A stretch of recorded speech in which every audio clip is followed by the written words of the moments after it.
So if we're going to be budding cheesemakers, it's probably worthwhile having a bit of understanding about what makes up milk. Now, milk is a liquid, so it's not really surprising to find that it's 85% water. So in a glass with 100 mils of milk, we're going to have about 85 mils of water.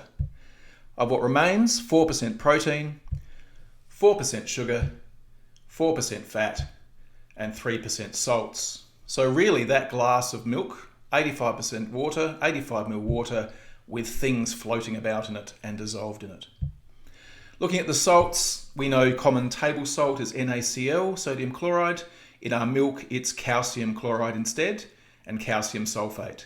These guys are really important to cheese making, but that's in the advanced level, and if you want more chemistry, you will be offered that as an option later as we travel. The thing that's nice to know about calcium salts is that when you put them into water, they turn white. And the reason that milk is white is due to the calcium salts.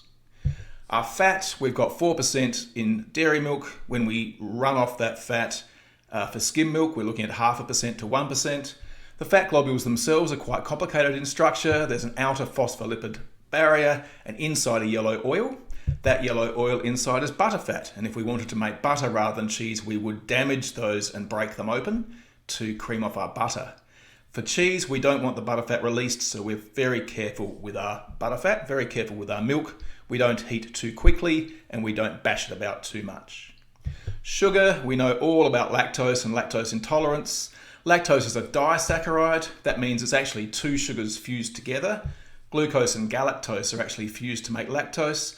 We can talk about lactose intolerance and why that happens till the cows come home. There's a bit of a dairy reference. But we're going to hold off on that for this version of the make. What's important to us is the protein. Cheese is protein, and the cheese protein is called casein. Now, casein is the all-important protein, and it's probably worth us spending a little bit more time about it. So casein looks like a little tiny microscopic jellyfish. There's a globule of protein in the center with wiggly arms, and those caseins desperately want to be cheese when they grow up. Our job is to rip off the arms and get access to the globs below.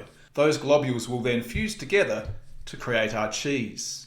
What's interesting is that the arms, once we've ripped them off, is where we get our ricotta. So it's a really efficient capture of protein, this process. We're going to capture all of the big globules of casein as cheese, and all that remains, our arms, we're going to capture as ricotta. Now, if we think about yield, we've said that our cheese is 4% protein.